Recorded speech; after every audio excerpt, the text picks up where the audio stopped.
अस्सलाम वालेकुम। और गाइस, मेरा नाम है मोहम्मद अम्मार। आज जो कोर्स हम करने वाले हैं वो है गिट का। इस कोर्स में हम गिट से related beginner to advance level तक हर चीज़ इसमें डिस्कस करेंगे। चलिए स्टार्ट कर लेते हैं। First of all guys, git करने से पहले हमें वर्जन कंट्रोल सिस्टम को समझना होगा कि वर्जन कंट्रोल सिस्टम क्यों होते हैं और किस लिए यूज़ होते हैं और ये कौन से टाइप्स के सिस्टम होते हैं। वर्जन कंट्रोल सिस्टम एक ऐसे सिस्टम होते हैं, फॉर एग्जांपल अगर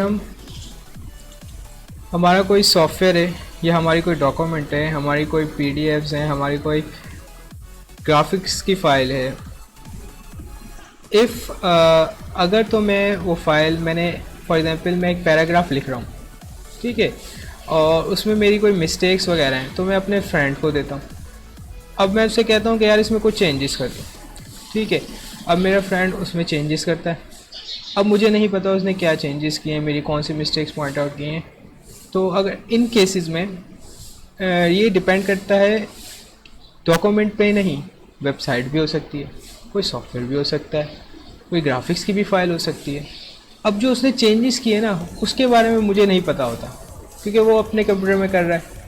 तो उसको ट्रैक करने के लिए हम वर्जन कंट्रोल सिस्टम यूज़ किए जाते हैं। The software literally track the manages changes of the file system, जो हमारे सिस्टम में फाइल्स में चेंजेस होती है, ठीक है। तो उसके लिए हम वर्जन कंट्रोल सिस्टम यूज़ करते हैं ताकि हर एक चीज़ को ट्रैक करके रखा जाए और उसमें क्या क्या चेंजेस आ रही हैं उसके रिलेटेड हमें पता रहे कि किस बंदे ने किस वक्त क्या चेंजेस किए उस फाइल में, ठीक है। अब वर्जन कंट्रोल सिस्टम का बेसिक यूज़ क्या है, मतलब वर्जन कंट्रोल सिस्टम को it's a kind of database. Database हम क्यों कहते हैं, क्योंकि इसमें ना अगर तो कोई, मैं जैसे मैंने अभी पहले कहा कि अगर मैं अपने फ्रेंड को अपना पैराग्राफ देता हूँ तो उसमें मैं कहता हूँ यार इसमें चेंजेस कर दो। अब वर्जन कंट्रोल सिस्टम की एक फंक्शनैलिटी है, ये वर्जन कंट्रोल सिस्टम क्या करता है कि कुछ भी चेंजेस होती है ना तो उसकी वो स्नैप पहले बना लेता है, ठीक है, और उसको स्नैप में सेव कर लेता है। जब भी आप उसमें कोई चेंजेस करते हो स्नैप में वो बैक एंड में सेव करता रहता है ताकि पता रहे कि इस शख्स ने इस कोड में ये चेंजेस की थी और ये अपने डेटाबेस में सेव करता रहता है। तो हम इसमें गिट के बारे में पढ़ेंगे, और भी होते हैं मेरिकल और एसवीएन एंड प्रीफोर्स। तो हम गिट के बारे में पढ़ेंगे इसमें। Version control system basically is a kind of database जो कि आपकी चेंजेस को सेव करता है स्नैपशॉट में, जो कि भी आप प्रोजेक्ट कर रहे होते हैं।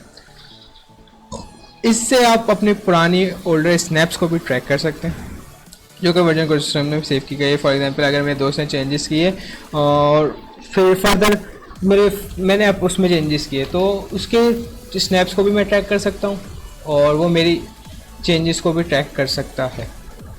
इससे ये पता रहता है कि हमने प्रीवियसली कोड जो लिखा था उसमें क्या चेंजेस होते हैं। तो इससे हमें इसमें तब्दीलियों के बारे में हमें अपने पहले से ही पता लग जाता है। जैसे कि इस पिक्चर में एक एग्जांपल दिखाई गई है कि एक पर्सन ने एक फ़ाइल बनाई index.html, ठीक है। अब एक फ़ाइल फॉर एग्जांपल मैंने बनाई है, अब उसी फोल्डर में अब मेरे फ्रेंड ने और फाइल एडिट कर दी about.html, फिर photo.png, उसमें फर्दर फाइल्स ऐड कर दी। अब क्या होता है, थर्ड थिंग, अब वापस लेआउट चेंज हो सकता है, उसमें मॉडिफाइड हो गई।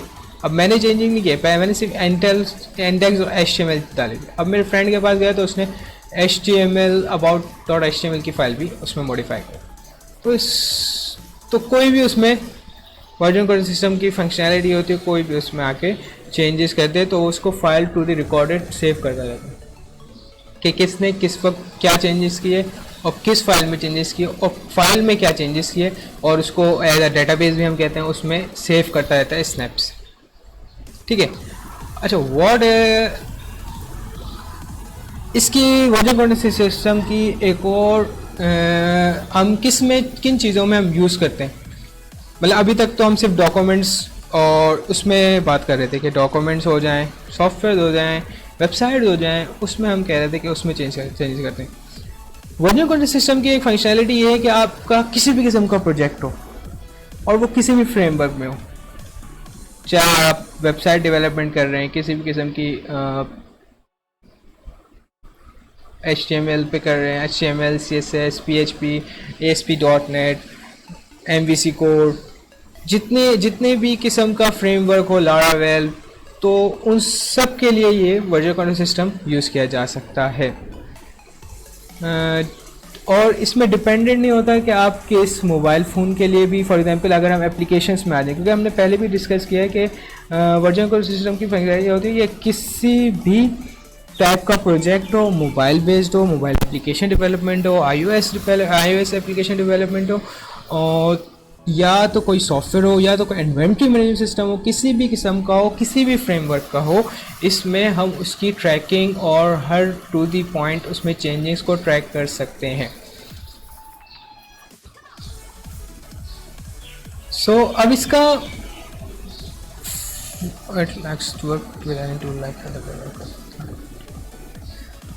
इसमें कोई सी भी फाइल जैसे आ सकती है, kind of text editor, graphics program, file manager, on the tool use, क्योंकि ये हमारी हार्डवेयर की फाइल्स में जो चेंजिंग होती है ना उसको ट्रैक करता है। अब वो कोई से भी फर्दर हो, कोई भी प्रोजेक्ट हो, कोई भी सॉफ्टवेयर रिलेटेड हो, उनकी हमारे हार्डवेयर की फाइल में जो स्टोर होती है, बेसिकली इसका काम होता है उनको ट्रैक करना, उनको मॉडिफाइड करना और उनमें जो चेंजेस आई उसको ट्रैक में सेव करना।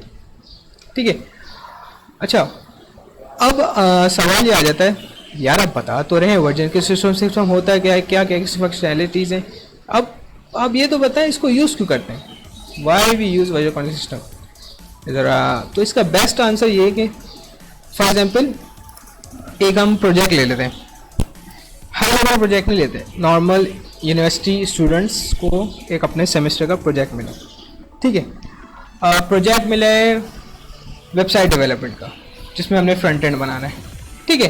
अब क्या होता है कि 3 स्टूडेंट्स का प्रोजेक्ट, 3 स्टूडेंट्स ग्रुप में बैठे हुए प्रोजेक्ट है, सब ने अपने अपनी टास्क डिवाइड कर ली, यार आप फर्स्ट पेज बनाना, यार मैं इतने कैटेगरीज का पेज बनाऊंगा, आप ये बनाऊंगा। तो अब वो फर्दर ना अपने अपने कंप्यूटर्स में ये बना रहे होते हैं। अब फर्स्ट डे उन्होंने कुछ ना कुछ तो बनाया होता है, सेकंड डे वो सब सेकंड डे जब वो मिलते हैं बोलते हैं यार ये मेरी फाइल दे, मैंने ये चेंजेस किए, ये देखो ये चेंजेस किए, ये चेंज किए। फिर वो घर जाते हैं, फिर आते हैं नेक्स्ट, फिर बोलते हैं यार ये मैंने चेंजेस किए, देखो यार ये हमने इसमें ना तब्दीली किया, ये हमने बनाया, ये मेरा कैटेगरी का पेज था बन गया। अब क्या हो रहा है, डिफरेंट पर्सन डिफरेंट कंप्यूटर्स में काम कर रहे हैं। इसमें प्रॉब्लम कहाँ आती है, इसमें प्रॉब्लम देखिए यहाँ आती है कि फर्स्ट डे जो काम किया चले वो तो ट्रैक हो गया, अब सेकंड डे जो काम किया है उसमें क्या चेंजेस किए, अब फर्स्ट वाले को तो नहीं पता ना जो पहला पेज क्रिएट कर रहा है, वो तो अपने पेज के बारे में, उसको अपने पेज के बारे में भी नहीं पता होगा, यार मैंने क्या है इसमें क्या चेंजेस किए, कि क्या इसमें मसले मसाइल आते हैं, ये होता है वो होता है। तो उसको ट्रैक करने के लिए ना वर्जन कंट्रोल सिस्टम्स के लिए बेनिफिटेड होता है।